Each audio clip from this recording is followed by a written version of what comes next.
Well, I think the interesting thing here is that Mitch McConnell seems to be on board with impeachment this time. And it leads me to think that if he's on board now, that he has taken a tally of the votes, he might think he has enough to convict in the Senate. Yeah, I think so. I think he's thinking about the future because he is responsible for raising money for the party. That's right. It's important. And we have seen that a lot of the companies have already said, corporate America has already said that we're not going to support anybody that, voted against Joe Biden's. That's right. So some examples, Dow, Hallmark. Yeah. Right. JP Morgan. JP Morgan, Citi. Amazon. Amazon did that. Microsoft also. I mean, some of these companies have, I guess they've stopped contributing to both parties for now. Some have. But mostly it's for the Republicans. Most of them is for, and especially for the people that are involved in this thing. They kind of help, not involved, but kind of instigated it. This blew up in their faces for sure. Yeah. I mean, you see the backlash against Cruz and Hawley specifically, and against the entire group as a whole. So, again, not well thought out on both sides, right? Whether you're the invaders or you're the senators and Congress people behind it. No. I think the calculus was something much different, that they'd be seen as patriots. We're doing the right thing for the country. Yeah. But you couldn't predict, or they couldn't predict anyway. I think we probably thought it was possible that they could do something like this. But I've heard it from from people, that these people always wanted to overthrow U.S. government. Yeah. I mean, they want to divide this country into separate parts, and it's always been there. Sure. But nobody thought that it's going to happen at that time or at the Capitol building. Yeah, it's always a fringe ideology. You know, Yeah. I mean, you always hear people complaining, especially on the right, about government and how they want to, abolish it, or it's mostly a kind of a libertarian, but maybe a far libertarian ideology. Yeah. Then you have the white nationalists talking about as well. They want a separate state.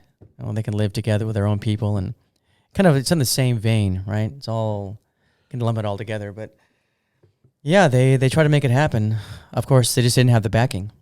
They didn't have the support structure in place, so it was never going to work. No, it was never going to work. I mean, we'll see. I mean, I think they're planning more riots, right? This week. There are more plans in every state. Isn't that what did you hear that as well? Yes, the FBI is reporting that there might be more protests, and it's maybe in all 50 states. Right, capitals of all 50 states. Yeah. So, I mean, now we're seeing pictures out of Capitol Hill. Soldiers are inside sleeping on the floor.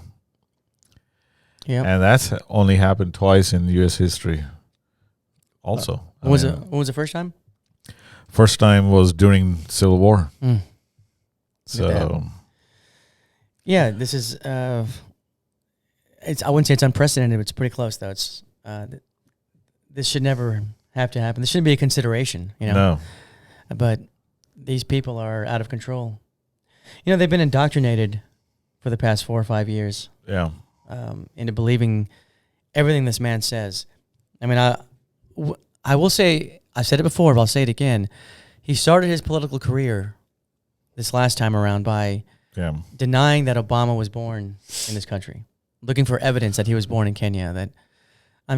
This went on for 5 years. 5 years spewing these lies, right? And then in 2016, he says, well, no, Obama was born in this country. So, just, I mean, what are you supposed to think, right? He's clearly a pathological liar. I mean, he maintained that lie for 5 years. And I don't know. I'm not sure why his followers don't understand that.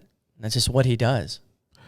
Well, again, we're going to say that again. It's coming into, it's like a sort of a loop. Yeah. But you know, these are the things these people think all the time. Sure. And they wanted to say those things. They just couldn't imagine that a black person could be in White House. Yeah. What did they say when he was elected? They say, can we still call White House a White House? Yeah, they did. Yeah. That's when you started seeing the "Take Our Country Back" slogans. I mean, you had something like, 67% of Republicans didn't believe he was born in America. Yeah. It was what to be expected. I mean, it's not unusual that you would see numbers like that. But Mitch McConnell said, my goal is to make him one-term president. Sure. Yeah, he was been called the most racist president. I think that was by who? The press secretaries. Yeah, I remember that comment. I just can't remember right now who said it. I think it was the second press secretary. What was her name? Huckabee. Oh, Mike Huckabee said that, I think. Mike Huckabee. I can't. Pretty sure he said that. Yeah. Ben Carson comparing Obamacare to slavery. I mean, all these things came for whatever reason. But yeah, it was. Trump certainly instigated a lot of that kind of behavior. So, since he's impeached by the House, this is going to, be sent over to Senate for expulsion, I guess. Yeah. Yeah. And then if that happens, of course, he ineligible to run for federal office again if he does get convicted.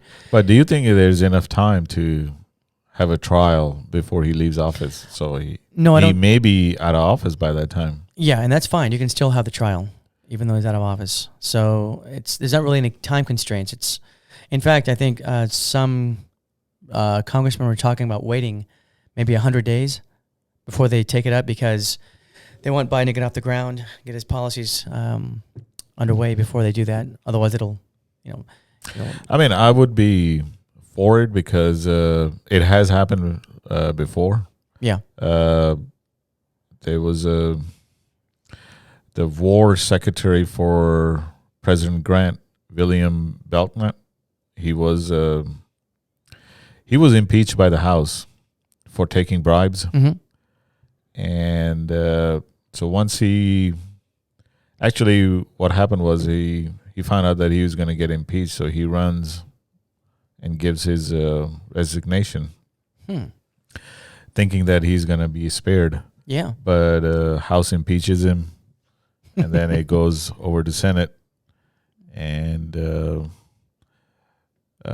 they didn't convict. They didn't convict him, but they could have. Senate, but they could have. So it has happened. There's precedent there. Yeah, so it has happened. I mean, I'll be for it anyway because I don't want taxpayer money going to a lawless, That's right. He loses his benefits, right? Yeah. Yeah, that's right. He will lose his Secret Service. He will lose his all the other benefits that presidents get: salary. Office, salary, pension, healthcare. Oh, and no library. Oh, it's not that he reads, but it's too bad for him. I mean, he's not going to have anything in his library anyway, besides his golden spurs. Maybe David Duke will donate one of his Klan outfits. Who knows? Yeah, it's hard to say. Maybe that guy from the Camp Auschwitz. Oh yeah. Staff. Maybe he'll donate his hoodie. Yeah, maybe so. That'd be nice, huh? Who knows? I look forward to seeing it. Or no, I don't actually. I don't think he will have one. I don't. I mean, I think the Senate will do the right thing this time. Yeah. Yeah. Mildly optimistic, but we have hopes. Mitch McConnell, I think he should be. Well, I don't know if it's going to be up to Mitch McConnell at that time. No, it's not. It'll be up to Chuck Schumer. But the thing is, can Mitch McConnell keep his caucus in line? Yeah. I mean, 'cause again, the further away you get from this, the more it blows over, and it's hard to say if it has the same impact. So we don't know. And the appetite might disappear. It's hard to say. But if it comes down to, maybe they'll get pressure from the corporate side of things. Say, hey. They should. Yeah. I mean, I'm sure the Mitch McConnell, the 180-degree turn that he's taking right now is maybe because of money.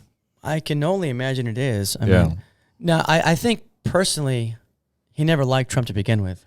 No, he didn't. And I think this is he's taking it as a chance to purge him out of the party. Yeah, that's right. Yeah, he wants to get back to basics, right? Back to how it used to be when really he had all the power, McConnell had the power. But Trump didn't respect him. I mean, he wants to go back to, just taking money from the corporations and lay low. Things, don't have to fight with his own people. And Trump didn't call him leader. He never called him Leader McConnell. So it hurt his ego. Yeah. We're going to get away from that. We're going to get back to fundamentals. Yeah. Well, he won't be a leader anyway, so whatever. So talk about the Trump getting impeached. Yeah. His people are, providing a defense for him, saying, he shouldn't have been impeached. People like Darrell Issa and Trey Gowdy and other Republicans, what are they saying, that we should put this behind us now? Yeah, just so we're clear, Darrell Issa said it was a misstep. Yes. When he gave that rally in D.C. So this is how, they're minimizing it to that extent, a misstep. Yes. And 5 people are dead. Capitol was invaded, but it's just a misstep. Okay. Yeah, so, they want to turn the page. Again, this is par for the course. I said earlier, or you and I talked about earlier, when Steve King was in the House. Is he still in the House? Steve King is still there. Okay. He's not going to be there in the next one. Right. So when they were in power, for years, Steve King has said the most racist things you can imagine. White nationalist, propaganda. Yeah. And they knew that. They heard it. And there was complaints about Steve King, and nothing was done. And then once they lose, then he's removed from his committee seats. And, it's once they lose power, and then they're willing to make changes. They want to acquiesce. They want to build bridges, right? No. It's they had their chance. They had the chance to be amenable, to get along, but they didn't. They just trashed the other side constantly. It's always afterwards. It's always afterwards. Yeah. I mean, they always want to, once they don't have the power, they want to say all those things. But when they're in power, no, everything is okay. They want to minimize everything, just like this one. I mean, they went after Hillary almost, 2 years? Yeah. For Benghazi. And that's all we heard. Benghazi. That's all we heard was Benghazi. And Trey Gowdy spent, almost $7 million investigating that? Yeah, that's right. And also had Hillary for 9 hours testifying. Yep, I watched some of it. It was mildly entertaining. So I mean, I have no sympathy for Hillary, but that's the thing. That's the thing. Yeah. So, and the refrain was always 4 dead Americans, 4 dead Americans. Okay. Yeah. 4 dead Americans over on foreign soil in a war-torn country that had just had its leader deposed. Yeah. I mean, this is kind of to be expected, people. So here we have 5 dead Americans, and we have an invasion of the Capitol. In their own country. But they say, oh, let's put it behind us. Yeah. Right? We don't need hearings. We don't need, let's not dwell in the past. Investigation? What investigation? Allow the wounds to heal. Yeah. Allow it to heal. We want the country to come together now. Of course. You're hearing this from congressmen. You're hearing it from people like Charlie Kirk. Yeah. From Fox News. And you just can't let it happen. You can't let them set the agenda whenever they're in charge and set the narrative. And then when they lose power, they still set the narrative? Yep. No, I don't think so. I don't think so. No, not this time. Nope. I mean, it's not going to happen. I mean, even James Comey came out, I think it was yesterday when BBC was interviewing. He said Biden should think about pardoning Trump. Nope. No, nothing good comes from that. Look, I've said it before. You've got to break this when you can. You've got to break it and break it hard. I mean, we alluded one time to the South, when the South had seceded, and once they lost, they weren't broken. They were allowed to continue on their as business as usual, and now we still have these idiots talking about secession and South will rise again. You had to break them hard, but you can't let up on these people. No, you just can't let up. You have to hold them to account.